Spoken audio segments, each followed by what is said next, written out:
तो आज हम लोग स्टार्ट करने जा रहे हैं एक इंपॉर्टेंट टॉपिक इंजीनियरिंग मैथमेटिक्स 4 का, जो based on a complex integration.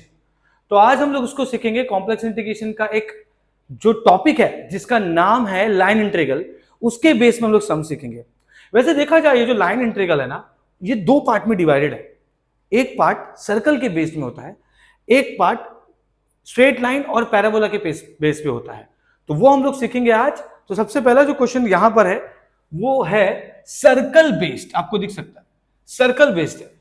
क्या दिया है? Evaluate integration z bar plus 2z dz along the circle x square plus y square is equal to 1।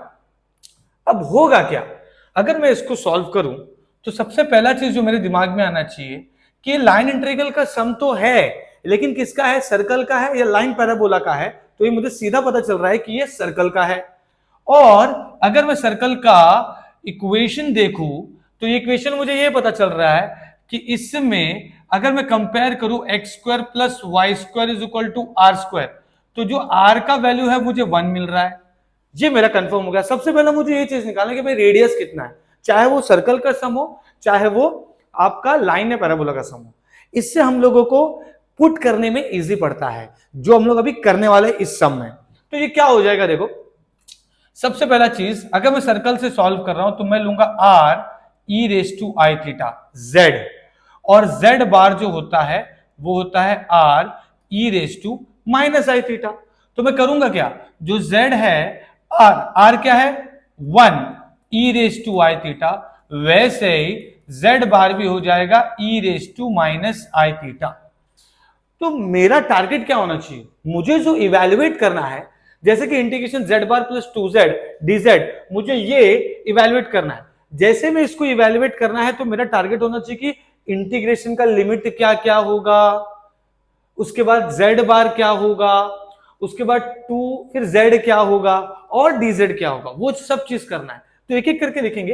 देखो, मैं यहां पे i लिख रहा हूं और लिख रहा हूं इंटीग्रेशन, ठीक है, इंटीग्रेशन। अब इंटीग्रेशन का लिमिट क्या होगा? क्वेश्चन में बोला है अलोंग द सर्कल। अब अलोंग द सर्कल का मतलब होता है पूरा सर्कल, और पूरा सर्कल कितने का होता है? अगर मैं इसको यहां पे बताऊं तो ये 0 होता है, ये पाई बाय 2 होता है, ये पाई होता है, ये 3 पाई बाय 2 होता है। तो पूरा सर्कल मतलब 0 to 2 पाई। तो मेरा लिमिट क्या हो गया? 0 to 2 पाई। सिंपल। ओके, अब हम लोग क्या करेंगे? z बार। तो z बार क्या है भैया? z बार तो मुझे यहां मिल गया, जो कि है e raise to minus i theta plus 2। फिर z क्या है? e raise to i theta. अब क्या बच गया? dz। dz मुझे निकालना पड़ेगा, तो मैंने जो z निकाला है उसको मैं डिफरेंशिएट करूंगा विथ रिस्पेक्ट टू थीटा। तो ये हो जाएगा dz upon d theta is equal to, क्या होगा with respect to theta? E raise to i theta का हो जाएगा e raise to i theta, और आई थीटा का डिफरेंशिएट करेंगे with respect to theta.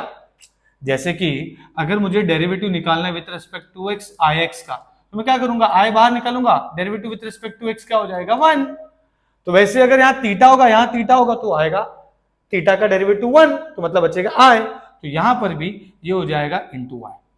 So therefore dz is actually i e raise to i d theta. ये यहां से यहां पर आया और हमको मिल गया dz, ठीक है, हमको मिल गया z, हमको मिल गया z बार, और हमने एक एक करके देखो, जैसे कि मैंने ये यहां पुट कर दिया, फिर मैंने ये यहां पुट कर दिया, अब मैं dz यहां पुट करूंगा। dz क्या हो जाएगा बेटा? I e raise to i d theta. तो हमारा टारगेट सिंपल है। इवैल्यूएट में जो दिया है ना, इवैल्यूएट में जो भी दिया है उसको हम लोग स्टेप बाय स्टेप निकालेंगे। तो मैं क्या करूंगा? z बार में करूंगा, तो z बार मैंने लिख लिया, प्लस 2 z क्या है वो लिख लिया। उसके पहले इंटीग्रेशन का लिमिट क्वेश्चन को देख के समझा, अलोंग द सर्कल बोला है तो 0 to 2 पाई ले लिया मैंने, और उसके बाद dz जो है dz मैंने लिख दिया। अब मुझे सिर्फ और सिर्फ इसको नॉर्मल इंटीग्रेशन की तरह सॉल्व करना है with respect to theta, that's it, और कुछ नहीं है। ये जो टाइप का क्वेश्चन है, क्वेश्चन नंबर 1 में 5 मार्क के लिए आता है, या फिर कभी कभी 6 मार्क के लिए। तो अब ये क्या हो जाएगा? E raise to i theta. तो ये मैंने क्या किया? आई बाहर निकाल लिया, e raise to i theta इधर मल्टीप्लाई करेंगे, तो ये हो जाएगा 0 to 2 pi e raise to i theta, e raise to minus i theta will be what? चलो मैं लिख लेता हूं ताकि और अच्छे से समझ में आ जाए आप लोगों को। Plus 2 e raise to i theta into e raise to i theta bracket close d theta. अब ये हो गया आई, ठीक है, okay, 0 to 2 pi, 0 to 2 pi, ये हो जाएगा minus i theta plus i theta, मतलब e raise to 0 which is 1, और फिर plus 2 e raise to 2 i theta bracket close d theta. Okay, तो ये हो जाएगा आई 0 to 2 पाई, ये हो जाएगा सीधा 1, और हो जाएगा 2 e raise to 2 i theta d theta. अब मुझे क्या करना है, अब मुझे इसको इंटीग्रेट करना है, ठीक है, अब मैं इसको इंटीग्रेट कर दूंगा। ओके, तो ये क्या हो जाएगा देखो, ठीक है, अब ये क्या हो जाएगा 1 का इंटीग्रेशन थीटा और 2 कांस्टेंट है ई रेस टू 2 आई थीटा का, ई रेस टू 2 आई थीटा, और थीटा का कोएफिशिएंट नीचे आएगा। अब है ना, बहुत सारे बच्चे लोग को ये कंसेप्ट समझ में नहीं आता कि सर इंटीग्रेशन कैसे कर लिया आपने, ठीक है, बता देता हूं, उसका भी यहां पे लिख दूंगा रीजन, ताकि आपको चीजें क्लियर रहे। जैसे कि यहां पर मैंने लिखा आई 0 to 2 पाई का 1 का इंटीग्रेशन हो गया थीटा, ठीक है, okay, 2 e raise to 2 i theta upon 2 i. अब बहुत सारे बच्चों को यही कंफ्यूजन है, सर ये ऐसे कैसे हो गया, हमको पता ही नहीं, मैं बताता हूं, ठीक है। जैसे कि integration of 1 with respect to theta करेंगे तो थीटा होगा, वैसे इंटीग्रेशन ऑफ 2 आई थीटा अगर मैं करूंगा तो ये तो वही हो गया 2 आई थीटा, लेकिन थीटा के पहले जो है ना वो नीचे 2 आई आ जाएगा, मतलब इतने पार्ट का मुझे डेरिवेटिव करना होता है और नीचे लिखना होता है। अगर यही चीज मैं डेरिवेटिव किया होता with respect to theta e raise to 2 i theta d theta का, तो मैं करता क्या मालूम है, लिखता तो मैं वही कि e raise to 2 i theta ही है, क्योंकि derivative of e raise to x is e raise to x, integration of e raise to x is e raise to x.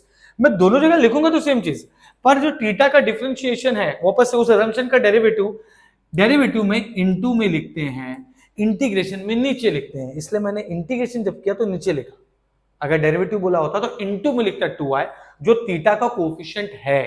अब मैं क्या करूंगा, अब मेरा काम क्या है, ये हो जाएगा i, ये 2 हो गया कैंसल, ओके, और मैं मांगता है तो i मल्टीप्लाई कर देता हूं, ठीक है, i मल्टीप्लाई कर देता हूं, ठीक है, ये 2 हो गया कैंसल, ये हो जाएगा i थीटा, ठीक है, और ये हो जाएगा e raise to i theta, एक i है एक नीचे i था, तो ये कैंसिल होके 0 to 2 पाई, ठीक है।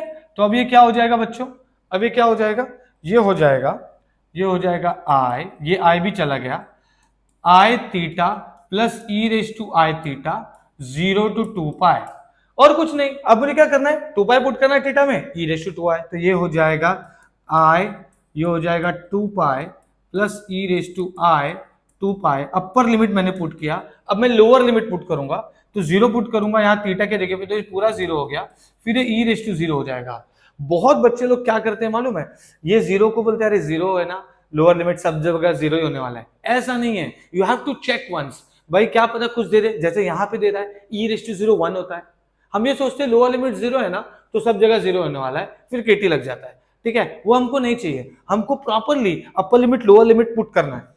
तो अब ये क्या हो जाएगा, i इज इक्वल टू, ये हो जाएगा 2 पाई i प्लस, फिर हो जाएगा e raise to 2 pi i, okay, और ये -0 और ये प्लस माइनस -1। अब एक रीजन मैं आपको बताता हूं, e raise to i theta is cos theta plus i sine theta होता है, वैसे ही ई रेस टू आई 2 पाई क्या होगा, cos 2 pi plus i sign 2 pi, simple, cos 2 पाई होता है 1, साइन 2 पाई होता है 0, तो मतलब मैं बोल सकता हूं ई रेस टू आई 2 पाई वो एक्चुअली 1 है, तो मैं आई पुट कर देता हूं, ये हो जाएगा 2 पाई i प्लस 1 माइनस 1, गया, so therefore i is equal to 2 pi i। इतना इजी सम है, इतना इजी सम है। हमने किया क्या, हमने कुछ नहीं किया, हमने बेसिकली ये समझा कि भाई ये इंटीग्रेशन का सम तो है कॉम्प्लेक्स इंटीग्रेशन का, बट ये लाइन इंटीग्रल का सम है, और लाइन इंटीग्रल में you will find there are 2 types, एक सर्कल एक लाइन पैराबोला का सम आता है। तो सर्कल वाला कैसे समझा, क्योंकि क्वेश्चन में सर्कल दिया था, उससे हम रेडियस निकाल लिए, ठीक है, उससे हमने रेडियस निकाल लिया, ठीक है, उसी रेडियस निकालने के बाद हमने क्या किया, रेडियस जैसे मैंने निकाला, जो नॉर्मल तरीका है कि z होता क्या है, r e raise to i theta, r का वैल्यू 1 पुट किया, z में भी, z बार में भी, z बार में क्या हो जाएगा e raise to minus i theta, जैसे कि मैंने लिखा है, 1 पुट करने के बाद dz निकाल लिया, ठीक है, और जो इवैल्यूएट करना है ना, जो इवेल्युएट करना है ना, हमें जो इवेल्युएट करना है उसको ही हमने उसके जगह पे पुट किया, एज सिंपल एज दैट। तो हमें सॉल्व कर करके धीरे धीरे आंसर आ गया, which is 2 pi I. So this is one of the important topic, PYQ का क्वेश्चन है, ठीक है। ये टॉपिक अगर आपको समझ में आ गया है तो ऐसे बहुत सारे क्वेश्चंस में डालने वाला हूं। लाइक सब्सक्राइब प्लीज कीजिए। Thank you so much.